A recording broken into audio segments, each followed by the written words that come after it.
السلام علیکم۔ آج نوران اکیڈمی میں ہم بیت الحکمت پر گفتگو کریں گے۔ اگر اس سے آپ کو فائدہ ہو تو برائے کرم سبسکرائب کر کے اور اسے صدقہ جاریہ سمجھ کر شیئر کر کے ہماری ضرور مدد کریں۔ ذرا تصور کیجئے ایک ایسی جگہ کا جہاں دنیا بھر کے بہترین اور ذہین ترین لوگ جمع ہوتے تھے۔ ان کا مقصد طاقت حاصل کرنا نہیں تھا، نہ ہی ملکوں کو فتح کرنا، بلکہ صرف اور صرف علم حاصل کرنا تھا۔ یہ کوئی افسانہ نہیں، یہ تاریخ کی ایک روشن حقیقت ہے جس کا نام ہے بیت الحکمت۔ سوچئے، یہ عظیم ادارہ اس وقت قائم ہوا جب باقی دنیا جہالت کے اندھیروں میں ڈوب رہی تھی اور اپنا قیمتی علمی ورثہ ضائع کر رہی تھی۔ لیکن بیت الحکمت کی اہمیت کو ٹھیک سے سمجھنے کے لیے ہمیں پہلے اس دور کو دیکھنا ہوگا جس میں اس نے جنم لیا۔ یہ ایک ایسا وقت تھا، آپ سمجھیں، جب علم کے چراغ بجھ رہے تھے، جب صدیوں کی دانش بکھر رہی تھی اور پوری انسانیت ایک بہت بڑے فکری بحران کے قریب کھڑی تھی۔ اس صورتحال کی سنگینی کا اندازہ اس بات سے لگائیں کہ جنگوں کی تباہیوں، قدرتی آفات اور بس وقت گزرنے کی وجہ سے صدیوں سے جمع کیا ہوا علم تیزی سے ختم ہو رہا تھا۔ ایسا لگ رہا تھا کہ جیسے انسانیت فکری طور پر بالکل مفلوج ہونے والی ہے۔ آپ سوچئے، ایک طرف یونانیوں کا گہرا فلسفہ تھا، دوسری طرف ہندوستان کی پیچیدہ ریاضی، اور پھر فارسیوں کی جدید سائنس۔ علم کا یہ سارا خزانہ موجود تو تھا، لیکن پوری طرح سے بکھرا ہوا۔ الگ الگ زبانوں کی رکاوٹ اور دور دور کے فاصلے اسے عام آدمی کی پہنچ سے دور کر رہے تھے۔ کتابیں گم ہو رہی تھیں اور بڑے بڑے نظریات ہمیشہ کے لیے دفن ہو جانے کے خطرے میں تھے۔ تو سوال یہ پیدا ہوتا تھا کہ آخر کون اس پکار کا جواب دے گا؟ کون آگے بڑھ کر اس بکھرے ہوئے ورثے کو اکٹھا کرے گا؟ کس کے پاس وہ بصیرت تھی جو اس علم کو نہ صرف محفوظ کرتی بلکہ اس کا ترجمہ کر کے اسے ایک نئی زندگی دیتی؟ اس فکری بحران کا جواب تاریخ کے ایک ایسے گوشے سے آیا جس کی کسی کو امید نہیں تھی، عباسی خلافت کے دل بغداد سے، اور وہ جواب تھا بیت الحکمت کا قیام۔ یہ صرف ایک لائبریری یا عمارت نہیں تھی، نہیں، یہ ایک انقلابی ویژن تھا، ایک ایسا ویژن جس نے آنے والی صدیوں کے لیے تاریخ کا رخ ہی موڑ کر رکھ دیا۔ اس عظیم و شان ادارے کی بنیاد ایک ایسے اصول پر رکھی گئی جو اپنے آپ میں انقلابی تھا، اور وہ اصول یہ تھا کہ علم کسی ایک قوم، نسل یا مذہب کی جاگیر نہیں ہے، بلکہ یہ پوری انسانیت کی مشترکہ میراث ہے۔ اور یہ بات اس وقت کے مسلم حکمرانوں کی بلند نظری اور دور اندیشی کا سب سے بڑا ثبوت تھی۔ آپ بیت الحکمت کے ماحول کو دیکھیں، وہ اپنے وقت میں بالکل انوکھا تھا۔ وہاں علماء کو باقاعدہ تنخواہیں دی جاتی تھیں، ترجمہ کرنے والوں کو بہت عزت ملتی تھی، علم حاصل کرنا ایک باقاعدہ پیشہ بن چکا تھا، اور سب سے بڑھ کر مسلمان، عیسائی اور یہودی سب مل کر کام کرتے تھے، کیونکہ ان کا ایمان خوف نہیں بلکہ اعتماد پیدا کرتا تھا۔ لیکن ایک بات یاد رکھیں، بیت الحکمت کا کام صرف پرانی کتابوں سے دھول صاف کرنا نہیں تھا، نہیں، اس ادارے نے علم کی اس بجھتی ہوئی شمع کو نہ صرف دوبارہ روشن کیا، بلکہ اسے ایسی نئی زندگی دی کہ ایک پورے نئے علمی دور کا آغاز ہو گیا۔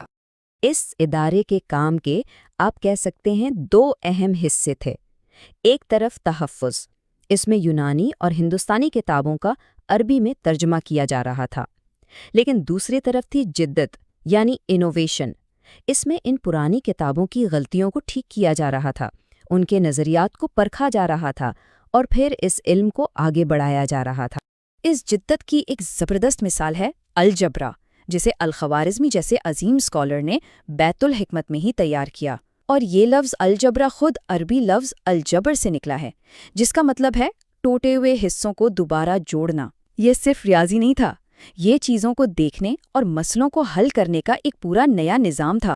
لیکن آخر اتنی بڑی علمی تحریک کے پیچھے اصل قوت کیا تھی؟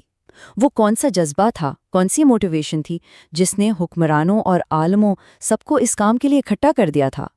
اس کا جواب ہمیں اسلام کی بنیادی تعلیمات کی گہرائیوں میں ملتا ہے۔ سب سے پہلے اسلام نے اپنے ماننے والوں کو غور و فکر کرنے، یعنی ریفلیکٹ کرنے کی دعوت دی۔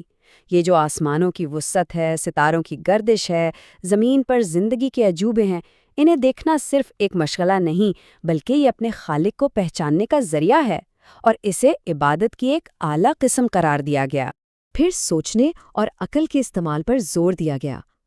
اسلامی سوچ میں عقل اللہ تعالیٰ کی ایک بہت بڑی نعمت ہے۔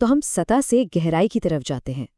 اور آخر میں مشاہدہ کرنے یعنی آبزرو کرنے کا حکم۔ اس کائنات کی ہر چیز، ایک چھوٹے سے ذرے سے لے کر بڑی بڑی کہکشاؤں تک، سب اپنے بنانے والے کی نشانیاں ہیں، اور ان نشانیوں کو دیکھنا اور ان پر تحقیق کرنا ہی اصل حقیقت تک پہنچنے کا راستہ ہے۔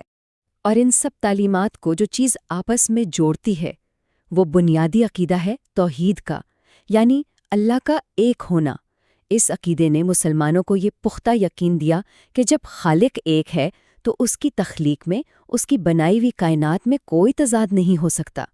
پھر چاہے سائنس ہو، ریاضی ہو یا فلسفہ، علم کا ہر راستہ آخرکار اسی ایک حقیقت کی طرف لے کر جاتا ہے، اور یہی وہ سوچ تھی جس نے علم حاصل کرنے کو عبادت کا درجہ دے دیا۔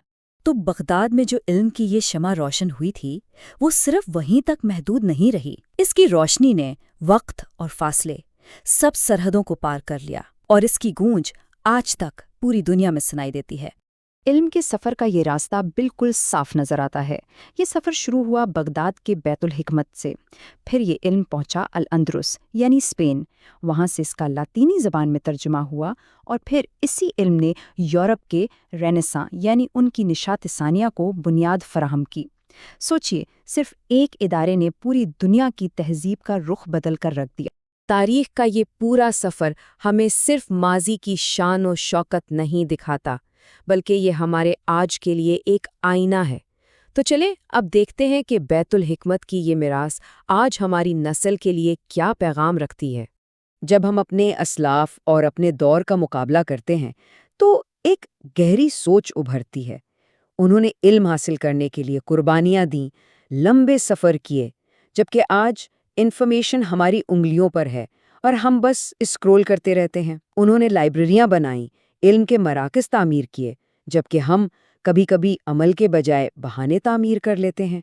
وہ لوگ ٹھوس نظریات پر بحث کرتے تھے، اور آج ہمارے لیے یہ خطرہ ہے کہ ہم کہیں سطحی شناختوں کی بحث میں نہ الجھ کر رہ جائیں۔ تو اس سب سے ہمیں بنیادی سبق کیا ملتا ہے؟ یہی کہ مقصد کے بغیر علم صرف ایک شور بن کر رہ جاتا ہے، اور علم کے بغیر عبادت میں وہ گہرائی نہیں آتی۔